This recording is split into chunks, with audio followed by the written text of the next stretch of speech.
ಖಾಲಿ ಇರುವ ಸರ್ಕಾರಿ ಹುದ್ದೆಗಳಿಗೆ ಸಂಬಂಧಪಟ್ಟಂತೆ ಹುದ್ದೆಗಳ ಭರ್ತಿ ಮಾಡಬೇಕು, ಯಾವಾಗ ಮಾಡ್ತೀರಾ ಅಂತ ಹೇಳಿ ಅದ್ರ ಬಗ್ಗೆ ಗಮನ ಸೆಳೆಯಬೇಕು ಅಂತ ಹೇಳಿ ಯೋಚನೆ ಮಾಡಿ ಸನ್ಮಾನ್ಯ ಮುಖ್ಯಮಂತ್ರಿಗಳಿಗೆ ಈ ಒಂದು ಸರ್ಕಾರದ ಒಟ್ಟು ವ್ಯವಸ್ಥೆಗಳ ಬಗ್ಗೆ ಏನಿದೆ ಅಂತ ಹೇಳಿ ತಿಳಿಸಬೇಕು ಅಂತ ಹೇಳಿ ನಾನು ಈ ಸಂದರ್ಭದಲ್ಲಿ ವಿನಂತಿಯನ್ನು ಮಾಡ್ತೇನೆ. ಹಿರಿಯ ಸಚಿವರು ಉತ್ತರ ಕೊಡ್ತಾರೆ ಅಂತ ಆದ್ರೆ ಮುಖ್ಯಮಂತ್ರಿಗಳ ಉತ್ತರ ಕೊಡ್ತಾ ಇದ್ದಾರೆ ಅಂತ ಅನ್ಕೊಂಡು ನಾನು ಭಾವಿಸ್ತೇನೆ.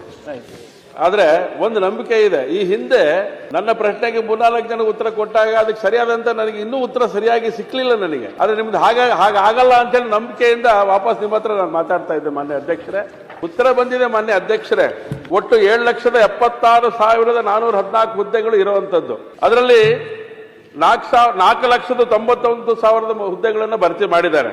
533 ಹುದ್ದೆಗಳನ್ನು. 2,84,881 ಖಾಲಿ ಇದೆ ಅಂತ ಹೇಳಿದ್ದಾರೆ.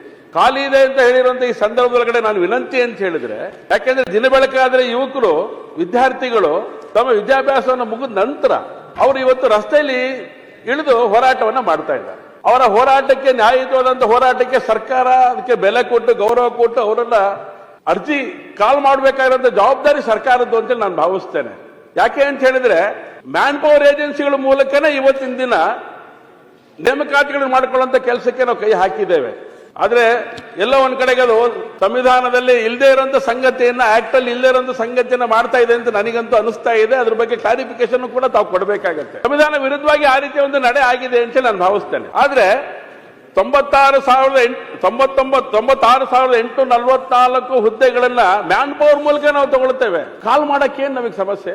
ಇದ್ರ ಬಗ್ಗೆ ಗಂಭೀರವಾಗಿ ಯೋಚನೆ ಮಾಡಬೇಕು. ಒಂದು ಸಮಸ್ಯೆಗಳಿತ್ತು, ಯಾವ್ದ್ರದ್ದು ರಿಸರ್ವೇಷನ್ಗಳಿಗೆ ಸಂಬಂಧಪಟ್ಟಂತೆ ಸಮಸ್ಯೆಗಳಿತ್ತು. ಆದ್ರೆ ಅದಕ್ಕೂ ಪರಿಹಾರ ಸಿಕ್ಕಿದೆ. ಇವತ್ತು ಈಗಲೂ ಕೂಡ ನಾವು ಕೆಪಿಎಸ್ಸಿ ಮೂಲಕನೋ ಯಾವ್ದ್ರ ಮೂಲಕ ಇಲಾಖೆಗಳ ಮೂಲಕ ನಾವು ಕರೆದು ಇರುವಂತ 2,85,000 ಹುದ್ದೆಗಳನ್ನು ಭರ್ತಿ ಮಾಡಿಕೊಳ್ಳಕ್ಕೆ ಸರ್ಕಾರ ಯಾಕೆ ಯೋಚನೆ ಮಾಡ್ತಾ ಇಲ್ಲ ಅಂತೇಳಿ ನೋಡಿ.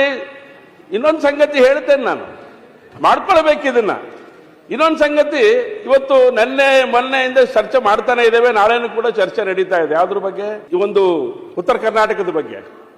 ಉತ್ತರ ಕರ್ನಾಟಕದ ಬಗ್ಗೆ ಚರ್ಚೆ ಮಾಡ್ತಾ ಇರೋ ಸಂದರ್ಭದಲ್ಲೂ ಮಾನ್ಯ ಅಧ್ಯಕ್ಷರೇ, ಅಲ್ಲಿಗೂ ಬೇಕಾಗಿರುವಂತ 32,000 ಹುದ್ದೆಗಳು ಇನ್ನು ನೇಮಕ ಆಗ್ಲಿಲ್ಲ ನಮಗೆ. ಅದ್ರ ಬಗ್ಗೆನೂ ಕೂಡ ನಾವು ಗಮನಿಸಬೇಕಲ್ಲ. ಅವಕಾಶ ಕೊಟ್ಟಿದ್ದೇವೆ, ಕರೀಲಿಕ್ಕೆ ಹೇಳಿದ್ದೇವೆ ಅಂತ ಹೇಳ್ತಾ ಇದ್ದೇವೆ. ಆದ್ರೆ ಯಾವತ್ತು ಅಂತ ನಿರ್ದಿಷ್ಟವಾದಂತ ದಿನಾಂಕಗಳನ್ನ ಸಂಬಂಧಪಟ್ಟಂತ ಇಲಾಖೆಗಳಿಗೆ ನಾವು ಹೇಳದೆ ಹೋದ್ರೆ ಹೇಗಾಗತ್ತೆ?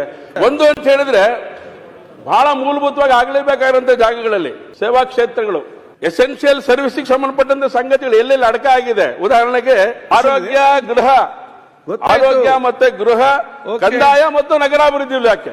ಈ ಇಲಾಖೆಗಳಲ್ಲೇ 10 ಲಕ್ಷಾಂತರ ನಮಗೆ ಹುದ್ದೆಗಳು ಖಾಲಿ ಇರುವಂತದ್ದು. ಇಲ್ಲಿ ಬಹಳ ಮೂಲಭೂತವಾಗಿ ಆಗಲೇಬೇಕಾಗಿರುವಂತ ಕಾರ್ಯ ಮಾನ್ಯ ಅಧ್ಯಕ್ಷರೇ ಉತ್ತರ ಕೊಟ್ಟಿದ್ದಾರೆ. ಸಮರ್ಪಕವಾಗಿದೆ ಅಂತ ನನಗೆ ಅನಿಸ್ತಾ ಇಲ್ಲ ಮಾನ್ಯ ಅಧ್ಯಕ್ಷರೇ. ಯಾಕೆಂದ್ರೆ ಇದನ್ನ ಯಾವತ್ ಕರಿತೀವಿ, ಏನ್ ಮಾಡ್ತೀವಿ ಅಂತ ಹೇಳ್ತಾ ಇಲ್ಲ. ಇನ್ನು ಅಡ್ಗೋಡೆ ಮೇಲೆ ದೀಪ ಇಡ್ತಾ ಇದ್ದಾರೆ.